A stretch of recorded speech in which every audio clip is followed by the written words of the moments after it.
Assalamualaikum warahmatullahi wabarakatuh. Innal hamdalillah nahmaduhu wa nasta'inuhu wa nastaghfiruh wa na'udzu billahi min shururi anfusina wa sayyiati a'malina. Man yahdihillahu fala mudilla lahu wa man yudlil fala hadiya lahu. Asyhadu an la ilaha illallah wahdahu la syarika lah wa asyhadu anna Muhammadan abduhu wa rasuluh. Ya ayyuhalladzina amanu taqullaha haqqa tuqatih wa la tamutunna illa wa antum muslimun. Ya ayyuhan nasu taqu rabbakumul ladzi khalaqakum min nafsin wahidah wa khalaqa minha zawjaha wa batha minhuma rijalan katsiran wa nisaa'a wattaqullaha alladzi tasaaluna bihi wal arham innallaha kana 'alaikum raqiba. Ya ayyuhalladzina amanu taqullaha wa qulu qawlan sadida yuslih lakum a'malakum wa yaghfir lakum dhunubakum ومن يطع الله ورسوله فقد فاز فوزا عظيما. أما بعد فإن أصدق الحديث كتاب الله وخير الهدي هدي محمد صلى الله عليه وسلم وشر الأمور محدثاتها وكل محدثة بدعة وكل بدعة ضلالة وكل ضلالة في النار. معاشر المسلمين, a'azani Allahu wa iyyakum. Alhamdulillah, kita bersyukur pada Allah. Syukran. Masih diberi nikmat berupa bisa menghadiri majelis ilmu untuk menambah ilmu dan guna untuk memahami qala Allah qala Rasul, mempelajari qala Allah qala Rasul sallallahu alaihi wasallam, dan senantiasa kita meminta hidayah dan taufik dari Allah Subhanahu wa taala dan istiqamah di atas ilmu. Syekhul Islam rahimahullah mengatakan al-istiqamatu afdalu min alfil karamah. Istiqamah itu lebih utama daripada 1000 karamah. Karamah bisa dipelajari, ya.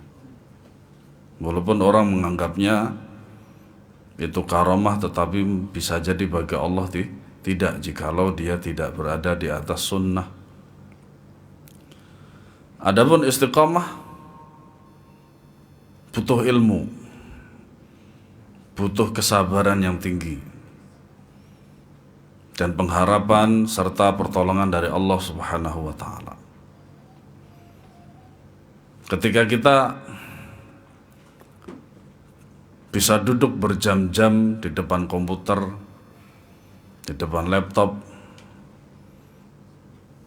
atau di depan HP, belum tentu kita kuat setengah jam atau 10 menit dalam majelis ilmu. Padahal di dalam majelis ilmu Allah Subhanahu wa ta'ala menjelaskan melalui sabda Nabi SAW, di dalamnya terdapat rahmat dari Allah Subhanahu wa ta'ala, dinaungi malaikat, dan terdapat sakinah, ketenangan di dalam majelis ilmu. Bahkan Nabi SAW menyebutnya dengan riyadul jannah, taman surga, ya. Sehingga Rasulullah SAW memerintahkan kita untuk masuk ke dalam majelis ilmu tadi, ya. Yang mana majelis ilmu ini la ya'diluhu syai', tidak bisa dibandingkan dengan yang lain terhadap sesuatu. Tapi dengan syarat in sahhat niyatahu. In sahhat niyatahu. Apabila niatnya adalah sahih. Apa itu niat daripada kita belajar? Pertama adalah raf'ul jahli an nafsihi, yaitu menghilangkan kebodohan dari diri kita sendiri, kemudian orang lain, ya. Kemudian mendakwahkan. Itulah ilmu.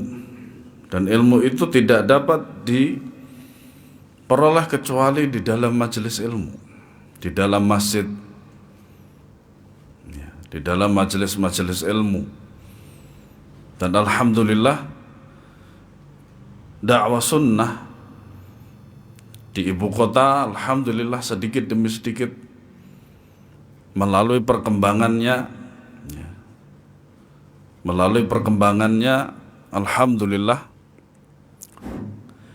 kita sampai bingung untuk memilih di mana saja, ya, majelis ilmu yang akan kita pilih. Dan itu merupakan nikmat besar dari Allah Subhanahu wa ta'ala. Dan kita berharap kepada Allah, selalu berharap kepada Allah dengan sebenar-benar harapan adalah supaya kita tetap istiqomah hadir dalam majelis ilmu. Semoga Allah Subhanahu wa ta'ala mengistiqomahkan kita hadir dalam majelis ilmu. Amin ya rabbal alamin. Melanjutkan pembahasan tentang tauhid uluhiyah dan pendapat-pendapat al-Imam Asy-Syafi'i. Yang selanjutnya adalah yang ziarah kubur, halaman 303. Ya.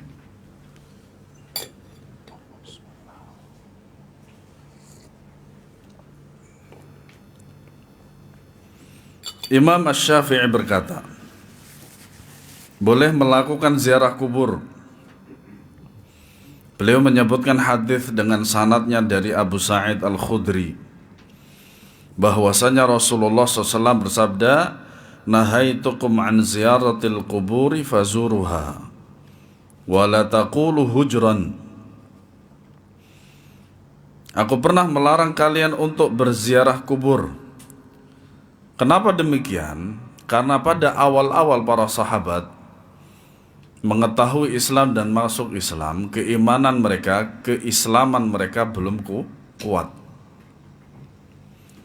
Dan sebagaimana diketahui bahwasanya mereka itu keluar dari kekufuran itu, diantaranya adalah kuburan. Wasilahnya adalah kuburan. Sehingga yaitu Rasulullah Sallallahu Alaihi Wasallam, ya, saddan lidzari'ah, menutup pintu kemungkaran, masuk ke dalam kemungkaran tersebut, ya, supaya apa? Mereka tidak kembali kepada kemungkaran.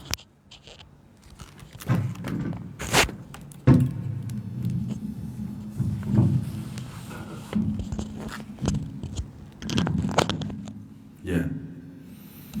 Nah, itu adalah merupakan bentuk penjagaan Rasulullah Sallallahu Alaihi Wasallam terhadap umatnya, ya, terhadap umatnya. Ya. Kemudian beliau Sallallahu Alaihi Wasallam membolehkan untuk berziarah kubur. Ya, fazuruha, maka kini ziarah kuburlah. Kemudian beliau sallallahu alaihi wasallam berkata, wala taqulu hujran, tetapi janganlah kalian mengucapkan kata-kata kotor di dalamnya. Nah, di antara kata kotor itu diantaranya adalah mengumpat orang yang sudah mati yang berada di kuburan. Ya, di antaranya itu. Makanya Al-Imam Asy-Syafi'i, hadis ini juga dibawakan oleh beliau, dan beliau termasuk salah satu daripada perawi dari hadis ini. Ya. Beliau berkata, janganlah kamu mengucapkan kata-kata kotor dalam ziarah kubur, yaitu mendoakan jelek kepada jenazah atau meratapinya. Nah, meratapi jenazah ini hukumnya haram, an-niyahah. Maksudnya seperti apa? Ya, tidak terima ketika ditinggalkan oleh salah satu keluarganya dengan cara mencakar rambut, mencakar wajah, merobek daripada saku dan lain sebagainya. Nah, ini hukumnya haram, namanya niyahah. Kenapa demikian haram? Karena sama saja tidak ridha terhadap ketentuan Allah Subhanahu wa ta'ala. Ya. Termasuk juga di dalamnya adalah mendoakan buruk kepada jenazah. Ya. Bagaimana sebaiknya? Akan tetapi jika engkau berziarah kubur, beristighfarlah untuk jenazah. Ya. Istaghfiru li akhikum fa innahu al-ana yus'al. Ya. Mohonkanlah ampunan kepada Allah untuk si mayit ini, saudara kalian ini. Kenapa? Karena sekarang dia sedang ditanya. Ya. Dengan begitu hatimu akan lembut dan engkau akan ingat terhadap akhirat. Kenapa? Akhirat itu adalah darul baqa. Ya. Yaitu tempat yang senantiasa ada. Ya. Ziarah seperti ini tidaklah aku benci. Ya. Tertera di dalam kitab Al-Um. Ya. Dan ini adalah akidah Imam Syafi'i rahimahullah dalam ziarah kubur. Ya. Makanya tidak ada yang namanya wisata religi, itu tidak ada.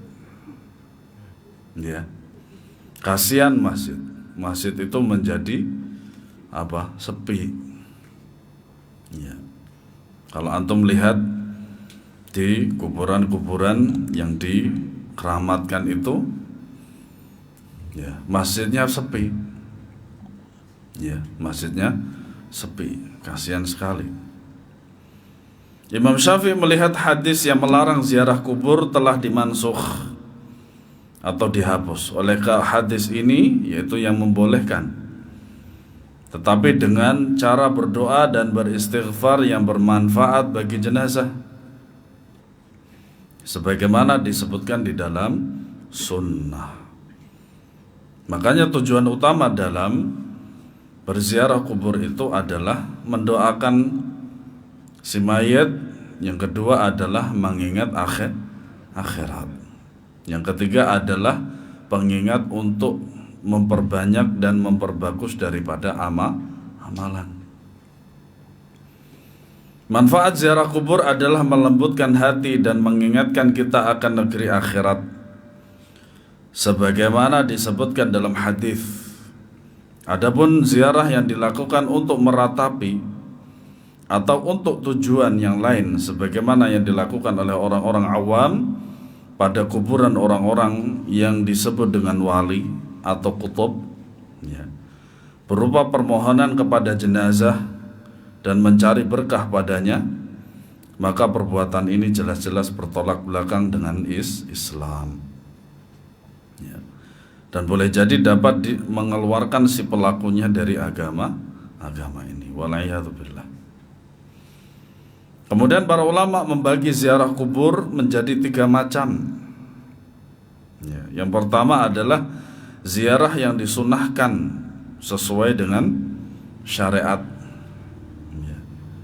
Sebagaimana yang disebutkan dalam sejumlah hadis yang bertujuan untuk memohonkan ampun, istighfar bagi jenazah dan mengingatkan dirinya akan negeri akhirat. Nah, ini adalah tujuan utama ziarah kubur. Kemudian yang kedua, ziarah yang bid'ah yang dilakukan oleh seseorang dengan tujuan untuk beribadah kepada Allah di samping kuburan, disertai keyakinan bahwa tempat tersebut memiliki keutamaan atau kelebihan. Hal yang semacam ini haruslah mendatangkan dalil, ya, mendatangkan dalil dari Al-Quran dan Sunnah. Perkataan ulama tidak cukup, ya. Apalagi jikalau yang berkata adalah orang yang senantiasa berziarah ke kuburan, yaitu memang dagangannya dia, ya. Makanya haruslah mendatangkan dalil. Jikalau tempat ini bertuah, tempat ini keramat, tempat ini mengabulkan doa dan seterusnya. Ya. Yang ketiga adalah ziarah yang syirik, yaitu ziarah yang dikerjakan seorang untuk meminta kepada jenazah, mengharap berkah dari kuburannya, atau meminta syafaat dan pertolongan agar terlepas dari segala kesulitan. Ya. Padahal yang jenazah tersebut juga sulit ketika hidupnya sulit. Makanya ada seorang mengatakan, kasihan si jenazah ini, orang soleh ini, tidak hanya hidupnya diminta-minta, ketika matinya pun juga diminta-minta, direpotin. Ya. Ziarah kubur dikhususkan untuk laki-laki, sedang bagi wanita ziarah kubur adalah haram. Karena Rasulullah SAW bersabda dalam hadis yang sahih, Allah melaknat wanita yang suka berziarah kubur. Makanya lafadz yang digunakan adalah zawarat, bukan zairah. Ya. Zawarat itu adalah yang suka berziarah kubur. Kenapa demikian? Karena biasanya yang meratapi itu kebanyakannya perempuan. Ya. Oleh karenanya apa? Mengikuti jenazah ke kuburan itu juga tidak boleh. Tetapi kalau sekedarnya misalkan, ya, pulang kampung, setelah itu kemudian ziarah ke bapaknya atau ibunya, maka ini boleh. Yang tidak boleh adalah, makanya di sini kan terjemahannya adalah yang suka berziarah. Berarti dia adalah kegiatan rutin. Gitu. Kalau sekedarnya saja maka boleh saja. Ya. Tidak ada pertentangan antara hadis yang menganjurkan ziarah kubur dan yang melarangnya. Hadis yang menganjurkannya juga tidak memansukh hadis ini karena khitab, ya, objek lafaznya adalah umum. Ya, adalah umum. Sementara hadis ini bersifat khusus. Oleh karena itu yang khusus didahulukan daripada yang umum.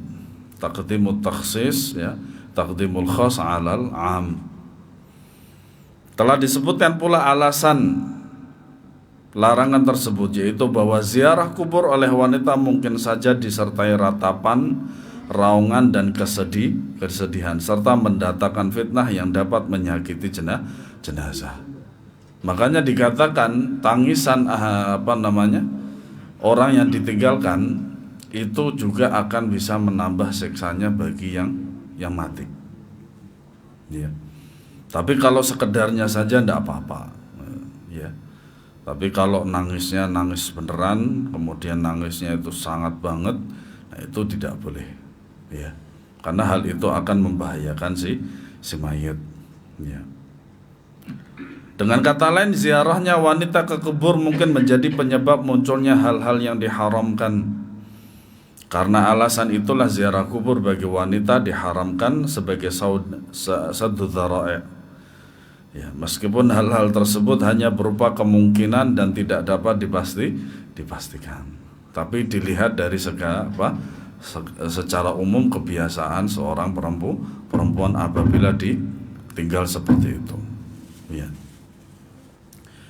Jadi ziarah kubur bagi para wanita diharamkan sebagaimana diharamkannya memandang perhiasan dalam, bukan perhiasan luar yang biasa nampak, lantaran hal itu akan menimbulkan fitnah bagi pria yang melihatnya. Sebagaimana juga diharamkan berkhalwat berduaan dengan lawan jenis yang bukan mahram.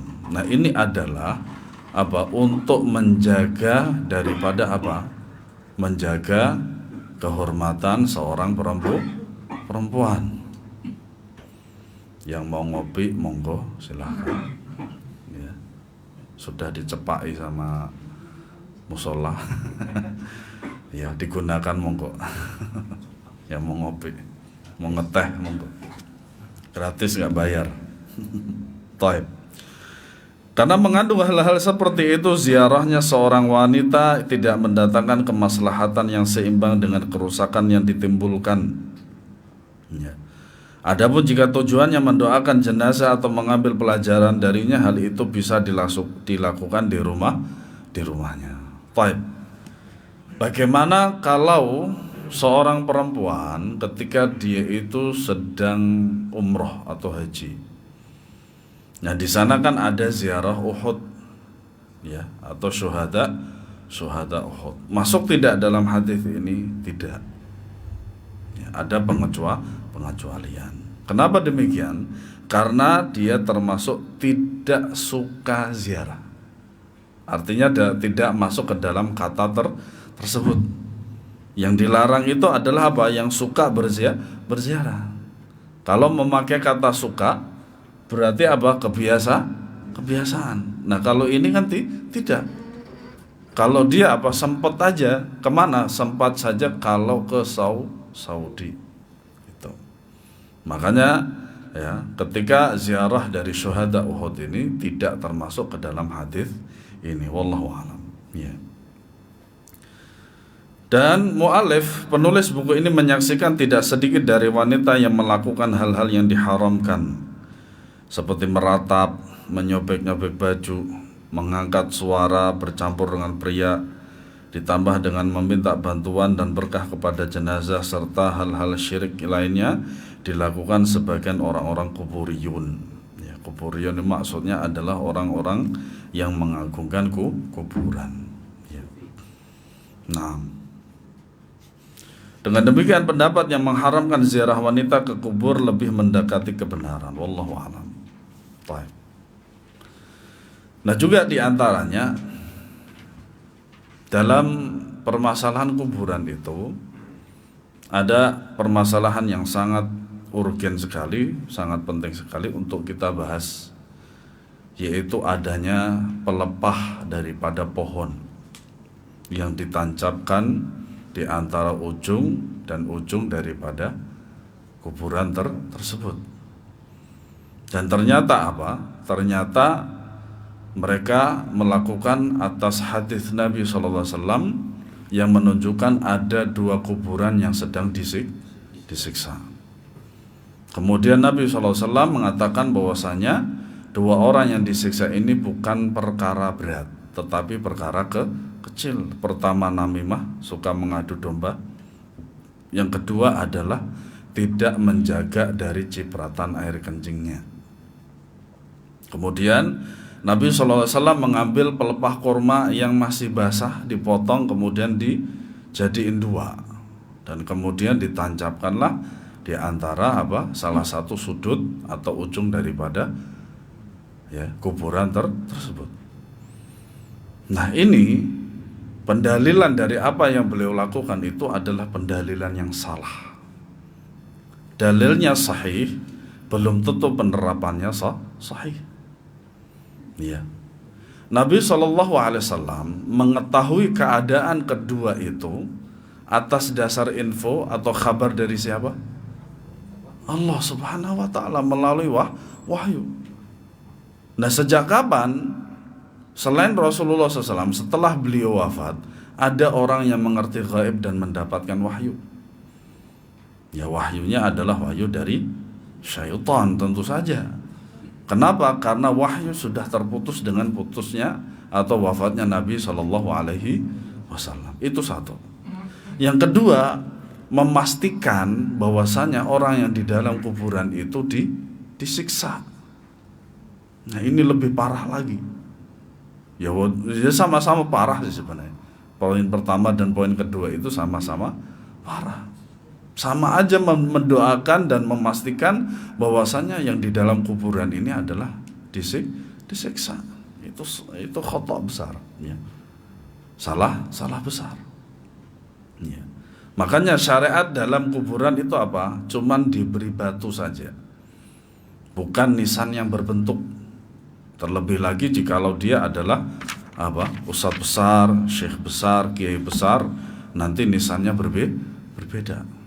Seperti kalau antum lihat di komplek-komplek Wali Songo itu kan kayak gitu. Nah, kalau orang biasa ya terbuat dari kayu atau terbuat dari beton, tapi dia berbeda. Seperti itu. Ya. Kemudian juga sebagian orang itu ketika menjadikan kuburan itu adalah untuk menambah ilmu dalam tanda kutip bagi mereka. Ya. Dan saya masih ingat ya, ketika saya SD itu kan sering sekali yang namanya ziarah Wali Songo. Nah, waktu itu berada di makam Ki Ageng Bungkul, Surabaya. Ya. Jadi ada satu orang, dia cuman pakai kaos, ya, kemudian pakai celana hitam, kemudian rambutnya panjang, ya, kemudian juga pecinya, afwan Pak, peci antum Pak. Pecinya kayak gitu juga Pak, tapi bukan antum loh Pak.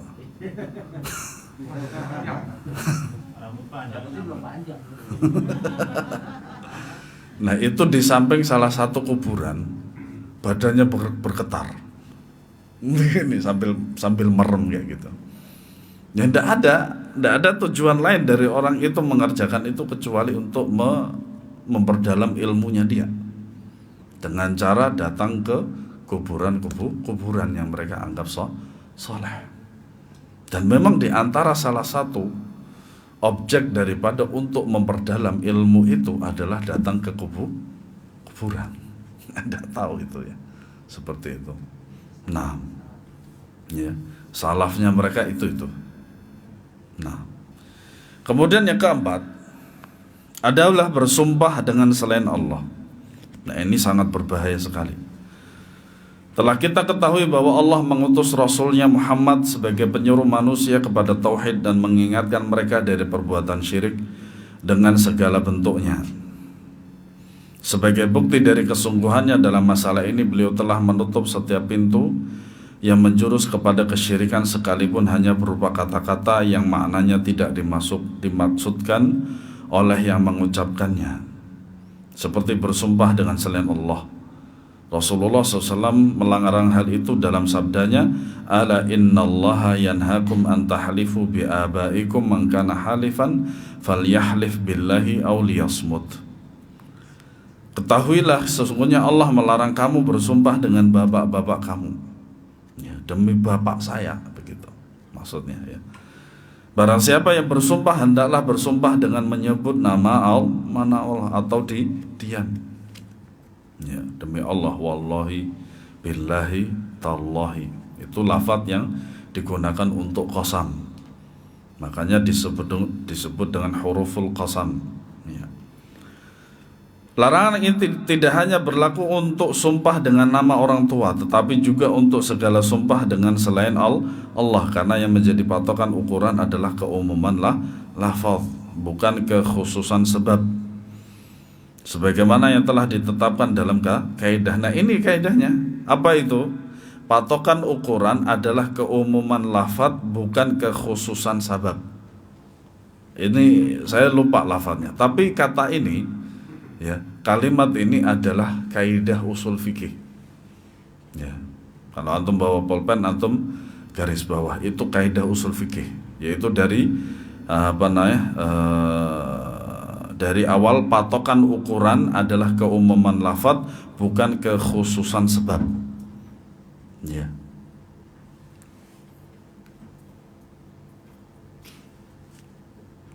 Oleh karena itu telah datang larangan untuk bersumpah dengan segala sesuatu yang diagungkan selain Allah. Ya. Berarti apa? Berarti dengan Rasulullah juga tidak boleh. Seperti kita pernah mendengar seorang mengatakan demi Allah dan demi Rasulullah, tidak boleh. Ya.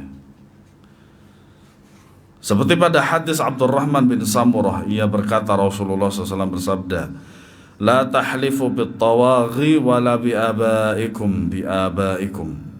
Janganlah kamu bersumpah dengan tagut, segala sesuatu yang disembah selain Allah dan dia rela untuk disembah. dan janganlah bersumpah dengan bapakmu. Pada hadis lain disebutkan, man halafa bil amanati falaysa minna. Barang siapa yang bersumpah dengan amanah kepercayaan yang diemban, maka ia bukan golongan kami. Ya. Rasulullah SAW menjelaskan tentang buruknya bersumpah dengan selain Allah. Bahkan perbuatan itu akan membawa seorang ke lembah kesyirikan dan kekufuran. Makanya dilarang supaya tidak terjatuh ke dalam kesyirikan dan kekufuran. Beliau bersabda, man halafa bi ghairillahi faqad kafar au asyrak. Barang siapa bersumpah dengan selain Allah, maka ia telah kafir atau musyrik. Nah, hadis ini hasan. Kemudian Rasulullah SAW menjelaskan kafarat bersumpah dengan selain Allah melalui sabdanya beliau, bersabda, man halafa faqala fi halifihi billati wal uzza falyaqul la ilaha illallah. Barang siapa bersumpah dengan sumpahnya ia menyebut Lata dan Uzza, hendaknya ia mengucap la ilaha illallah. Kenapa demikian? Karena dia telah kufur atau syirik, sehingga apa? Keislamannya telah batal. Tidak ada kafarat kecuali dengan mengucapkan la ilaha illallah. Sehingga ketika dia mengatakan la ilaha illallah, maka dia menjadi seorang muslim lagi. Hadis-hadis ini menunjukkan kerasnya larangan bersumpah selain Allah, sehingga seorang muslim wajib mewaspadai perkara ini. Jika ia terpaksa harus bersumpah, hendaklah ia bersumpah dengan Allah atau diam. Nah, di antaranya adalah sebagian ulama pada zamannya Imam Ahmad rahimahullahu ta'ala ketika ditanya, apakah Al-Quran itu makhluk? Kemudian jawabannya apa? Ini jawaban tauriyah. Tauriyah. Dia mengatakan Zabur, Injil, Taurat, Al-Quran makhluk. Dia matanya sambil melihat telunjuk. Telunjuk ini kan makhluk. Karena apa? Dia berada di dalam tubuh makhluk. Nah, ini tauriyah namanya. Dan ini dibolehkan untuk menyelamatkan agamanya, sehingga nanti dia bisa hijrah dan bisa hidup lebih lama lagi dan kemudian mempelajari agama Allah. Nah, itulah yang dilakukan oleh sebagian ulama ketika mereka itu mendapati pemimpin yang zalim. Mereka berhijrah.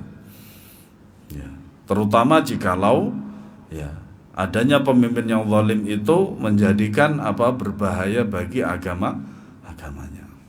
Tapi kalau bersabar dan bisa menahan daripada kesabaran itu, siksaan itu dan lain sebagainya, maka itu lebih baik. Sebagian ulama mazhab mutaakhirin membolehkan bersumpah dengan selain Allah. Mereka mempunyai sedikit kesalahpahaman dalam hal ini yang sebagian kita sebutkan di sini disertai dengan bantahan. Yang pertama, di dalam Al-Quran Al-Karim Allah bersumpah dengan sebagian makhluknya seperti wadduha, wal-laili idza yaghsha, was-samaa'i wat-tariq dan seterusnya. Bantahannya bagaimana? Bahwa sumpah ini khusus hanya untuk Allah. Allah boleh bersumpah dengan makhluknya, tetapi ini kekhususan bagi Allah. Makhluk tidak boleh bersumpah dengan makhluk. Bahkan makhluk paling mulia pun di atas muka bumi, demi Rasulullah, tetap tidak boleh. Dan bahkan misalkan dengan rumah Allah Subhanahu wa taala, wal Ka'bati, demi Ka'bah, tetap tidak boleh.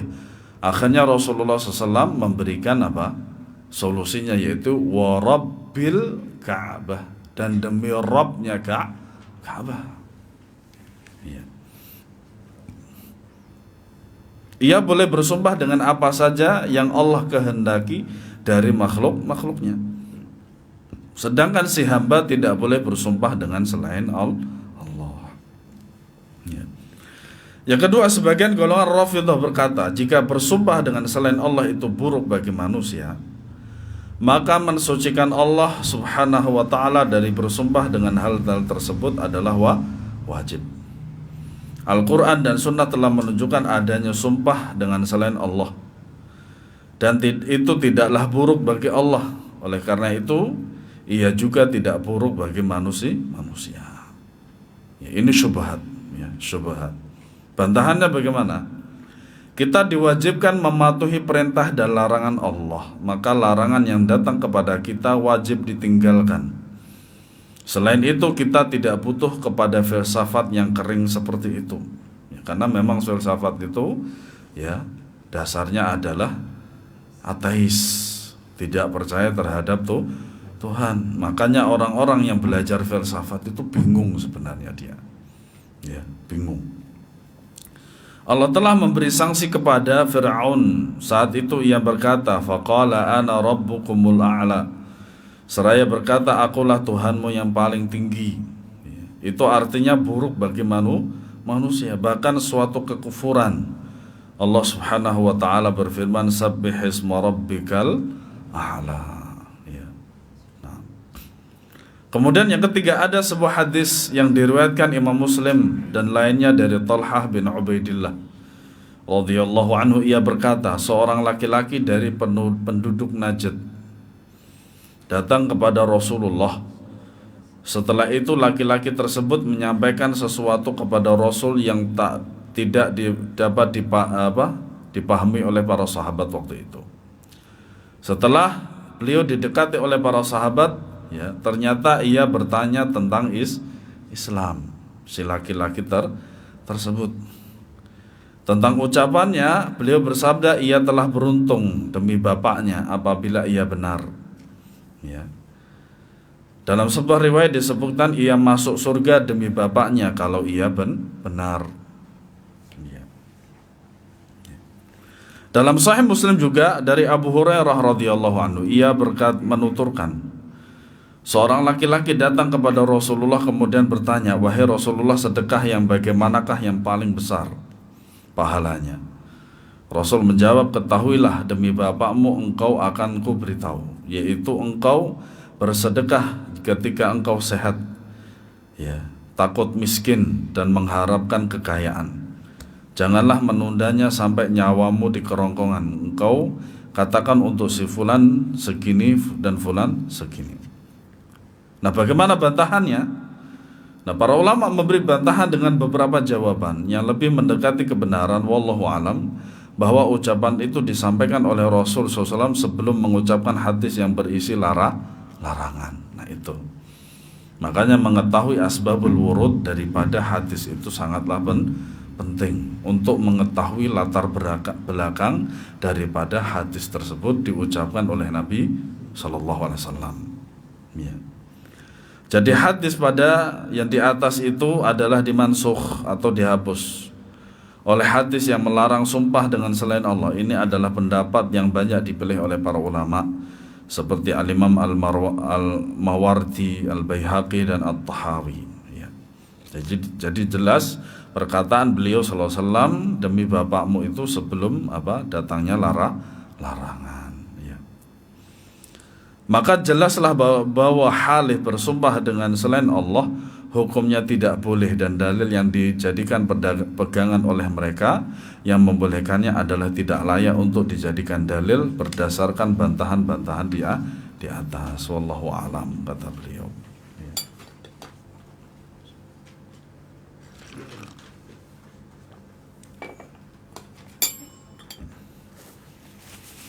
Nah, sekarang tentang pendapat Imam Syafi'i tentang bersumpah dengan selain Allah. Makanya pendapat beliau ini, perkataan beliau ini sangatlah bermanfaat sekali, sangat berharga sekali, sehingga orang-orang yang berintisab kepada mazhab beliau rahimahullahu ta'ala bisa selamat akidahnya. Al-Imam Syafi'i berkata, barang siapa yang bersumpah dengan asma Allah kemudian melanggarnya, maka ia harus membayar kafarat. Barang siapa yang bersumpah dengan selain Allah, seperti seorang berkata demi Ka'bah, demi bapakku dan sejenisnya, lalu melanggarnya, maka tidak ada kafarat baginya. Kenapa? Karena sama saja mengingkari sumpahnya. Kenapa? Sumpah demi Ka'bah, demi bapakku dan seterusnya itu tidak boleh. Nah, monggo azan dulu.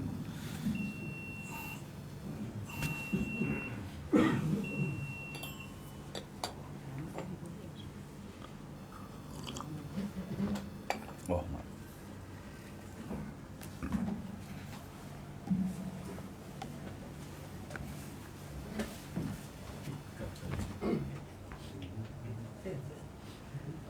dipakai apa nyari itunya, nyari meter bah. Pakai ntar bah. Aduh. Manual aja.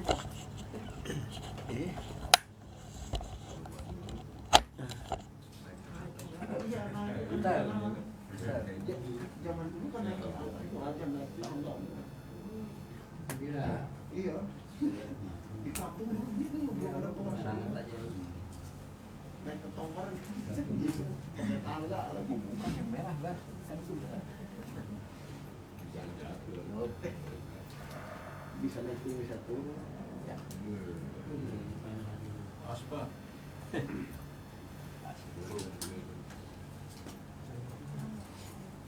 Allahu Akbar, Allahu Akbar. Allahu Akbar, Allahu Akbar. Asyhadu an la ilaha illallah. Asyhadu an la ilaha illallah. Asyhadu anna Muhammadan Rasulullah. Asyhadu anna Muhammadan Rasulullah. Hayya 'alal shalah. Hayya 'alal shalah. Hayya 'alal falah. Hayya 'alal falah. Allahu Akbar, Allahu Akbar. La ilaha illallah.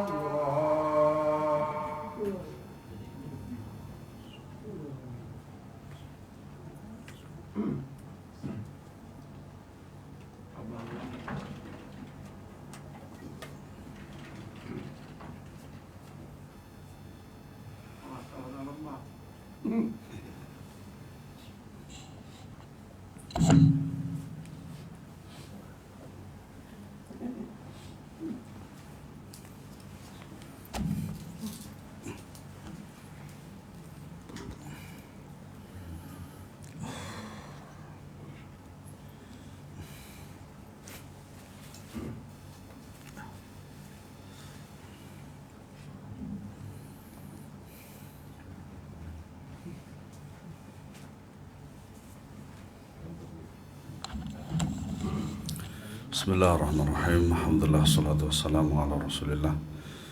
Wala hawla wala quwata illa billah.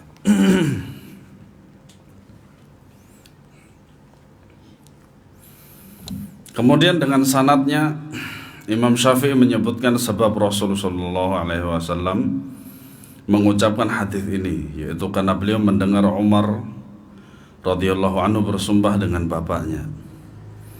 Rasul SAW bersabda, ketahuilah sesungguhnya Allah melarang kalian bersumpah dengan bapak-bapak kalian.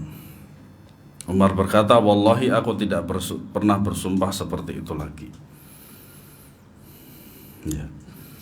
Imam Syafi'i berkata, maka setiap orang yang bersumpah dengan selain Allah, aku membencinya dan aku khawatir sumpahnya itu merupakan suatu kemaksiatan. Aku benci bersumpah dengan Allah setiap waktu. Nah, ini maksudnya apa? hampir setiap perkataan yang akan dia katakan itu didahului atau dibarengi dengan kata wallahi. Nah, itu maksudnya. Nah, inilah yang disebut oleh para ulama itu dengan istilah al-yaminul ghamus. Al-yaminul ghamus. Artinya apa? Al-yaminul ghamus itu artinya adalah sumpah main-main. Setiap kata, setiap perkataan sedikit-sedikit demi Allah, sedikit-sedikit demi Allah. Ini namanya al-yaminul ghamus. Dan hukumnya haram. Ya. Hukumnya haram. Walaupun dia cuma mengatakan wallah. Kan apa kata wallah itu bisa dikatakan sebagai sumpah itu kalau dia dikasrohkan. Makanya waw ini namanya waw qasam, yaitu untuk sumpah, dan harokat akhir daripada qasam itu adalah kasroh mabni. Itu. Maka tetap tidak boleh, hukumnya haram, ya. Kecuali dalam ketaatan kepada Allah seperti bai'at untuk jihad dan sejenisnya. Pendapat Imam Syafi'i tentang sumpah dapat diringkas sebagai berikut. Yang pertama, dilarang bersumpah dengan selain Allah secara mutlak berdasarkan Al-Quran dan Sunnah. Yang kedua, orang yang bersumpah dengan Allah atau dengan asma Allah lalu melanggarnya, maka wajib baginya membayar kafarat.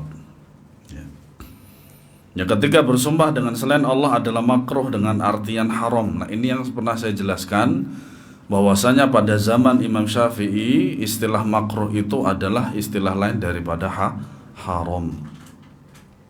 Ya. Yang keempat, barang siapa yang bersumpah dengan selain Allah lalu melanggarnya, maka tidak ada kafarat baginya karena sumpahnya itu tidak tergolong sumpah yang benar. Kenapa? Karena dia mengingkari daripada apa? Sumpahnya dia itu. Yang kelima, boleh bersumpah dengan nama Allah dan disunnahkan apabila sumpahnya dalam ketaatan. Seperti jihad dan sejenisnya. Sama saja apakah kemakruhan bersumpah dengan selain Allah yang dikemukakan oleh Imam Syafi'i dipahami sebagai makruh tanzih, yaitu dijauhi, atau makruh tahrim. Ya. Yang jelas Imam Syafi'i memakruhkan dengan menyebutkan kisah Umar dalam masalah ini yang secara tegas berisi larangan terhadapnya. Dan sebagai bantahan bagi mereka yang membolehkannya sudah disebutkan di atas. Ya. Kemudian diperkuat lagi dengan perkataan Imam Syafi'i, Imam Nawawi rahimahullah. Beliau berkata, mazhab kami memastikan bahwa bersumpah dengan selain Allah adalah makruh. Ya. Makruh itu adalah perbuatan yang sangat tercela atau sangat dibenci. Makanya kalau orang yang mengatakan rokok itu makruh, oke, berarti dia siap untuk dibenci Allah. Ya. Kadang apa? Kadang orang ngerokok itu terus kemudian dikatakan ini makruh, itu justru malah menyepelekan makruh itu sendiri. Ya. Nah, mazhab kami memastikan bahwa bersumpah dengan selain Allah adalah makruh, bukan haram. Para sahabat berkata, apabila orang yang bersumpah dengan selain Allah mengagungkan sesuatu yang dipakai dalam sumpahnya itu sebagaimana ia mengagungkan Allah, maka sikap tersebut adalah kufur. Ya. Dengan ucapan di atas, sepertinya Imam An-Nawawi rahimahullah mengingatkan kita agar tidak bersumpah dengan selain Allah Azza wa Jalla. Dan larangan tersebut adalah makruh, bukan haram, terkecuali jika meyakini bahwa apa yang dipakainya dalam sumpah tersebut memiliki keagungan yang sama dengan Allah. Maka hal ini merupakan sebuah perbuatan kekufuran. Ya.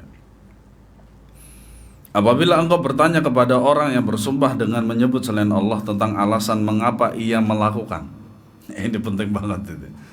Ya. Pasti engkau dapati adanya unsur pengagungan seperti mengagungkan Allah. Sahih tak? Sahih. Ya. Bahkan bisa jadi ada orang yang bersumpah dengan Allah, ya, namun hatinya berdusta. Padahal orang yang mengagungkan syekhnya atau meyakini kebaikannya, ia tidak akan bersumpah dengan menyebut syekhnya itu dengan berdusta dalam bersumpah, tidak mungkin. Ya.